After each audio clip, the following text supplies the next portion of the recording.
Supersonic Racing. If you are in Sonic, then get out. Guys, I got a secret to tell you. A secret that I tell you every time that I talk about Sonic on this channel. I'm secretly a Sonic fan. But only sorta kinda. In the last 10 or 15 years or so, my interest in Sonic is a lot more in proximity to new game releases than anything. Kinda like bumping into an old friend in the grocery store that you haven't seen in a couple years and you're like, hey man, whoa, we should totally hang out again sometime. And then you guys go your separate ways and you never speak again. So basically I see Sonic more than I see those friends. And this time around is no different because Sonic Racing Cross Worlds had an online network test this past weekend and I played it with my fingers this time. This was a game that I had some small interest in because Sonic is on the cover, but I didn't really know a whole lot about it. I hadn't really been keeping up with the news or watching any gameplay or trailers or anything like that. I kind of just assumed it was a game that was gonna pass me by and I would have been fine with that. So I gotta give it up to Sega because they've convinced me. They've convinced me that this game is gonna be worth playing. As a matter of fact, I liked it a lot. I put almost 14 hours into this game. What is wrong with me? It's an open network test. It's like the same 5 tracks over and over, but that just tells you how solid it really is. I immediately took a liking to just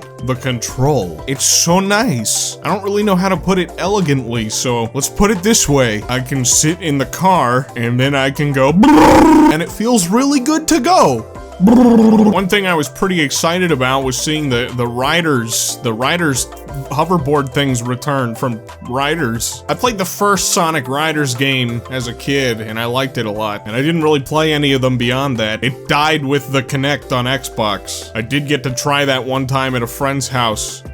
I wish I could get that time back. Found myself using the hoverboard a lot, and by the end of the playtest, I was pretty much playing exclusively Jet the Hawk. I don't know why. I've never had that much of an affinity for the character or anything like that. He was never like one of my favorite Sonic characters. I'm totally vanilla, plain and simple. I like Sonic, but I just had a ton of fun playing Jet. I just wanted to be Jet on my little hoverboard, and that's it. Am I allowed to have an opinion about Sonic voices? Just what the internet needs, another guy voicing his opinion about a Sonic thing. Ever since they recast the 4Kids crew, when was that, back in like 2010 or something like that, I have not been a huge fan of the Sonic cast's voices, and yeah, that still kind of carries into this game too. It's never something you're gonna see me complaining about outside of this video, or maybe on stream, because I don't really care that much. I mean, I have kind of gotten used to these being the voices to expect nowadays, but I still largely prefer the old cast, like Jason Griffith as Sonic. Sonic's voice is just too deep to me now.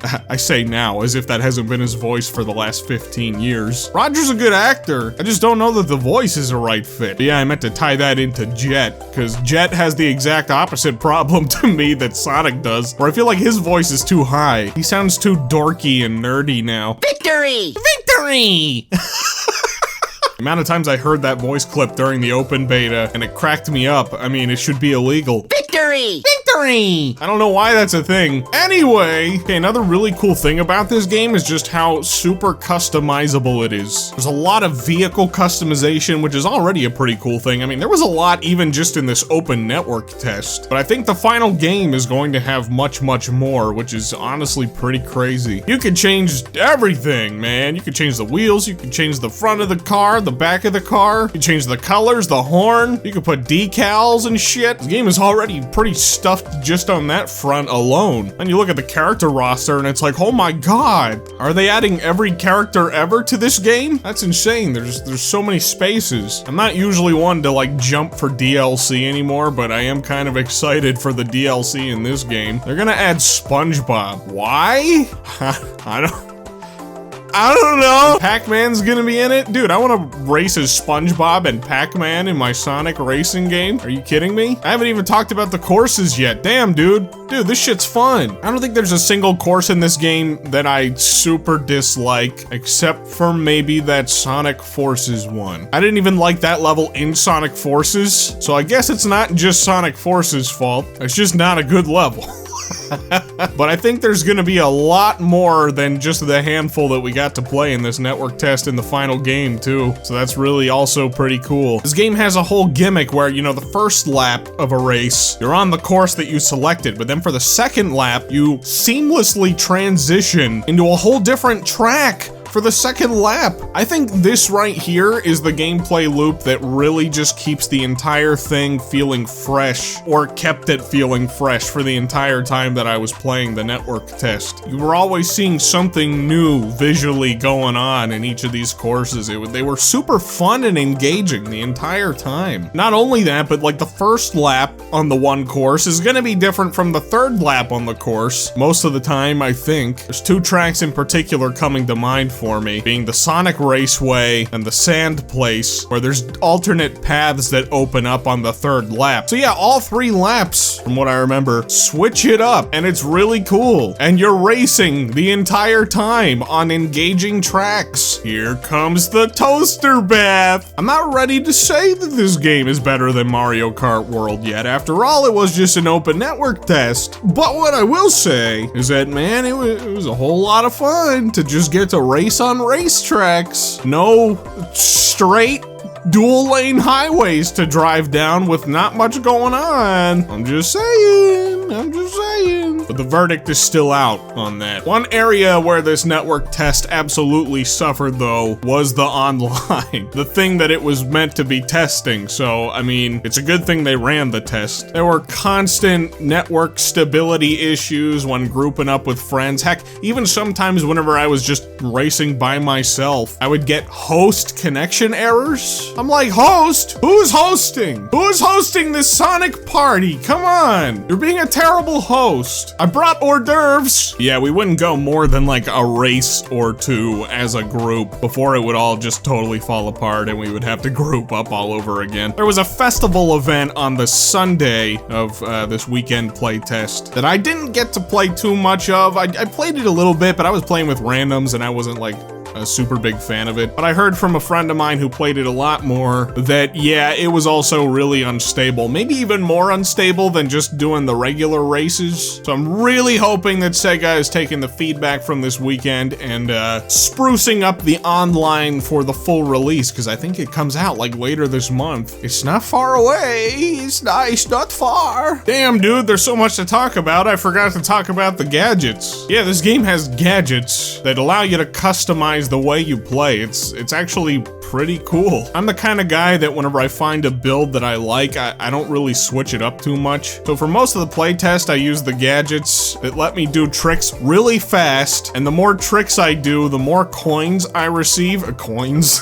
Tails, grab those coins. I need them for laundry. You get more rings based on the amount of tricks you do. So I was racking up rings from doing tricks super fast, and then I had a big punch glove. There might have been something else too. I don't know. I forget. But either way, it's really cool that this is an option. I mean, it offers a lot in terms of just skill expression in this game in a very unique way to Mario Kart. All in all, I was pleasantly surprised by Sonic Racing Cross Worlds. It went from not even really a blip on my radar, like, you know, it was like if I get it, I get it, if I don't, I don't, to pretty much a must-have for me. I really want to play this game, like the full thing. I had gotten Team Sonic Racing when that, you know, first dropped a couple of years ago. Then like a week later, Crash Team Racing Rehydrated came out and killed any interest I had in Team Sonic Racing. And it's funny, this is kind of the opposite now. I feel like I'm already done with Mario Kart.